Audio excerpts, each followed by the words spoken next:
Hi viewers, welcome to my channel. இப்போ நம்ம பார்க்குறது லிங். லிங் அப்படின்னா பாலினம் அப்படின்னு அர்த்தம். இங்கிலீஷில் ஜெண்டர் அப்படின்னு சொல்லுவோம். பாலினம் அப்படின்னு எடுக்கும்போது ஆண் பால் பெண் பால் அப்படின்னு சொல்லி ரெண்டு பிரிவுகளை நம்ம பிரிச்சிருப்போம். நம்ம தமிழில் உயிருள்ள பொருள்களுக்கு மட்டுமே ஆண் பால் பெண் பால் அப்படின்னு சொல்லி நம்ம பிரிச்சிருப்போம். ஆனால் ஹிந்தியில் ஜட பொருள்களுக்குமே ஆண் பால் பெண் பால் அப்படிங்கிற அந்த ஒரு பிரிவு இருக்கும்.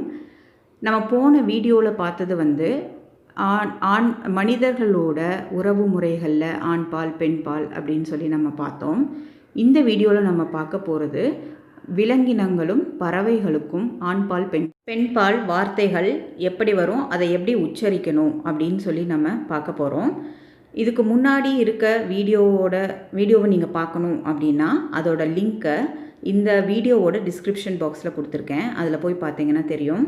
இப்போ நம்ம விலங்குகளோட ஆண்பால் பெண்பால் அண்ட் பறவைகளோட ஆண்பால் பெண்பாலை பார்க்க போகிறோம். குத்தா, குத்தியா. குத்தா அப்படின்னா நாய், குத்தியா அப்படின்னா பெண் நாய். கோடா, கோடானா குதிரை, கோடி அப்படின்னா பெண் குதிரை. பைல் அப்படின்னா காளை, காய் மாடு. ஹாத்தி யானை, ஹாத்தினி பெண் யானை. ஷேர் சிங்கம், ஷேர்னி பெண் சிங்கம். சூஹா எலி, சுஹியா பெண் எலி. முர்கா சேவல், முர்கி கோழி. மோர் மயில், மோர்னி பெண் மயில். சிங்ஹ சிங்கம், சிங்கனி பெண் சிங்கம். பைன்சா எருமை, பைன்ஸ் பெண் எருமை. பந்தர் குரங்கு, பந்தரியா பெண் குரங்கு.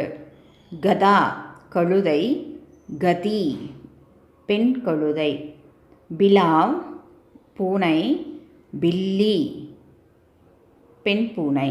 ஊண்ட் ஒட்டகம், ஊண்ட்னி பெண் ஒட்டகம்.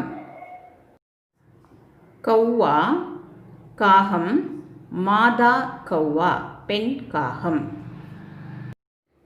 இந்த வீடியோ ஹிந்தி புதுசாக படிக்கிறவங்களுக்கு ரொம்ப ஹெல்ப்ஃபுல்லாக இருக்கும் அப்படின்னு நான் நினைக்கிறேன். தொடர்ந்து இந்த வீடியோவை பாருங்கள். உங்களுக்கு பிடிச்சிருந்ததுன்னா லைக் பண்ணுங்கள், ஷேர் பண்ணுங்கள், கமெண்ட் பண்ணுங்கள், சப்ஸ்கிரைப் பண்ணுங்கள். மறக்காமல் பக்கத்தில் இருக்க பெல் பட்டனை ப்ரெஸ் பண்ணுங்கள். அப்போ தான் நான் அப்லோட் பண்ணுற வீடியோ உங்களுக்கு உடனே வந்து சேரும். தேங்க்யூ.